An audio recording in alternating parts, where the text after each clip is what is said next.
Halo, perkenalkan nama saya Belan Saribulia dengan NIM 20030200073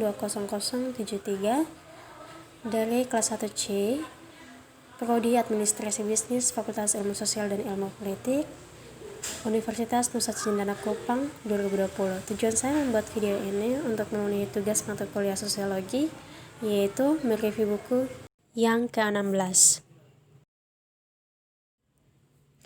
Baik, di sini saya akan mereview buku yang ke-16 dengan judul A Critical Introduction to Sociology. Identitas buku, judul buku, penulis, tahun terbit, penerbit, ISBN, tebal buku. Isi dari buku ini yaitu sosiologi adalah studi ilmiah tentang struktur sosial dan hubungan serta perilaku manusia. Sains mengacu pada proses pengembangan teori yang diuji dan kemudian ditolak, dimodifikasi atau dipertahankan sampai dikembangkan lebih komprehensif. Sosiologi menguji teori-teori ini terhadap kasus-kasus empiris untuk menentukan apakah dan sejauh mana mereka masuk akal dan dapat diterapkan. Teori sosiologis atau paradigma adalah cara untuk memahami pengaruh kekuatan sosial pada individu sebagai anggota kelompok dan kategori sosial. Istilah ilmu dalam tanda kutip untuk garis bawah, ilmu tidak bebas nilai atau yaitu diinformasikan oleh bias teoritis dalam metodologis dan peneliti dan dipengaruhi oleh ideologi dan kepentingan penelitian. Poin yang akan dielaborasi nanti dalam beberapa bab berikutnya. Konstrukturalis misalnya berpendapat bahwa pengamatan atau ilmuwan memaksakan kerangka konseptualnya pada apa yang sedang diamati dan ini membatasi apa yang dapat dikatakan sains kepada kita tentang dunia alam, fisik, dan sosial.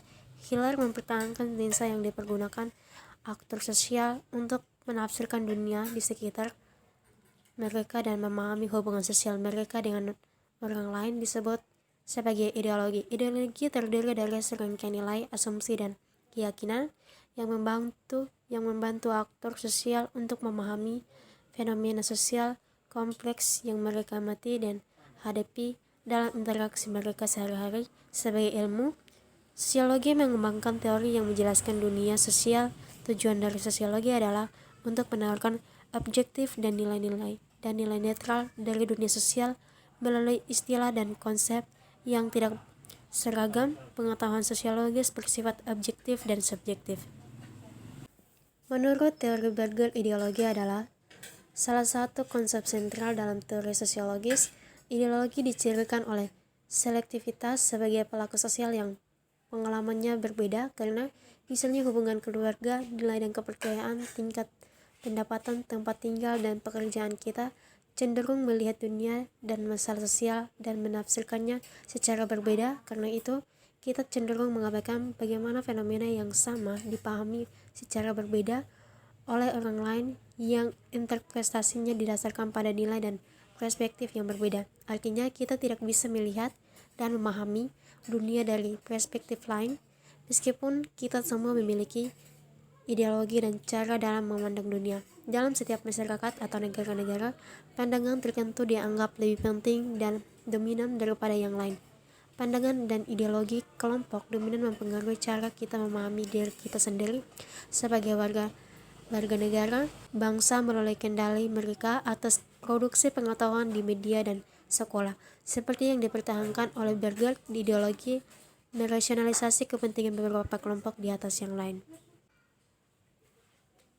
Gerakan hak-hak sipil dan pasca kolonialisme, proses dan perubahan ini sangat mempengaruhi bagaimana sosiolog mengkonseptualisasikan, berteori dan menganalisis dunia, bagaimana aktor sosial berinteraksi dengan dunia, dan bagaimana individu dan kelompok memandang diri mereka sendiri di dunia. Secara umum, sosiologi berkaitan dengan proses sosial dan struktur, khususnya bagaimana orang berinteraksi satu sama lain dalam konteks institusi sosial atau misalnya keluarga dan organisasi, misalnya pemerintah, bagaimana individu dipengaruhi oleh struktur sosial, misalnya ekonomi, dan bagaimana mereka juga mempengaruhi struktur sosial dan mengubah struktur masyarakat. Sosiologi terdiri dari subjek dan yang luas dan beragam, dan generalisasi sederhana tentang secara keseluruhan patut dipertanyakan. Sosiologi adalah bidang yang kontroversial, dan sosiolog telah mempelajari dan memeriksa hubungan kontroversial dan masalah yang kompleks. Ada banyak ketidaksepakatan di antara sosiolog dari tradisi teoritis yang berbeda tentang misalnya bagaimana masyarakat diatur, bagaimana masyarakat mempengaruhi kehidupan individu. Beberapa sosiolog telah mengadopsi lensa ilmiah untuk menjelaskan kekuatan fundamental yang telah membentuk masyarakat manusia di masa lalu, sekarang, dan masa depan. Pada saat yang sama, ide-ide yang ditolak dan dikritik sekaligus dihidupkan kembali dengan cara dan dalam kondisi sosial ekonomi baru disebut penggeseran paradigma.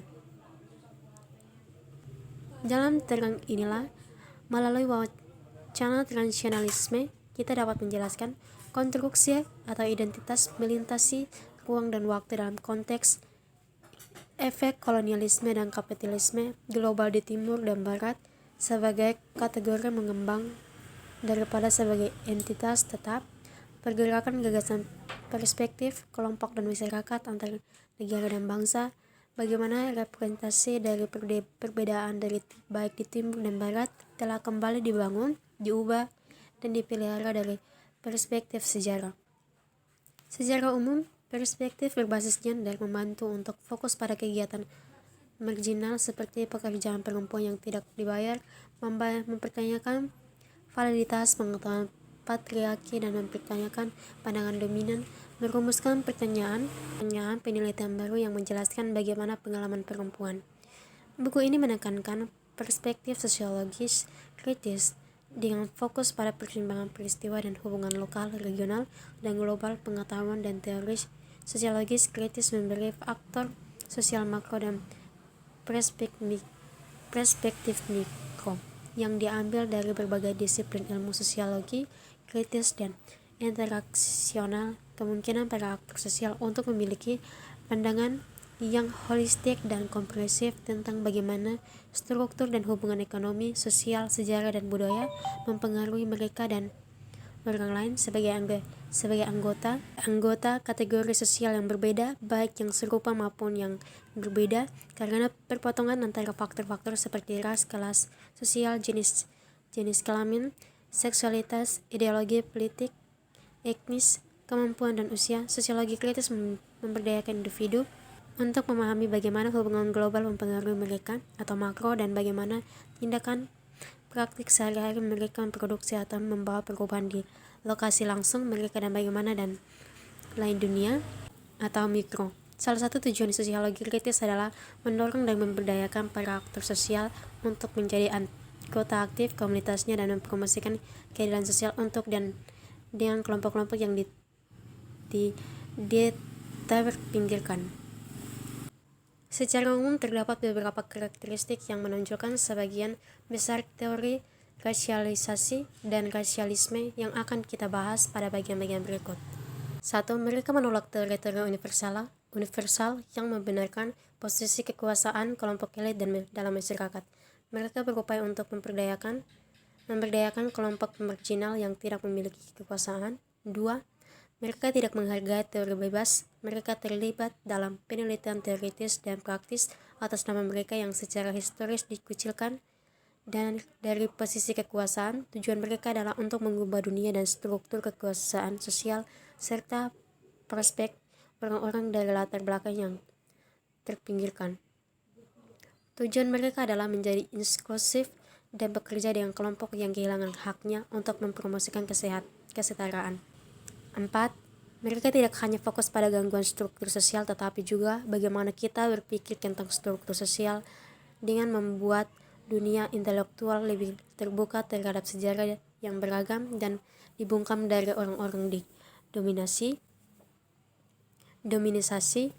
Mereka tidak membedakan antara teori ilmiah dengan berbagai jenis narasi yang dihasilkan oleh orang-orang yang terpinggirkan tentang kehidupan dan kondisi mereka. 6. Mereka tidak hanya kritis terhadap status quo,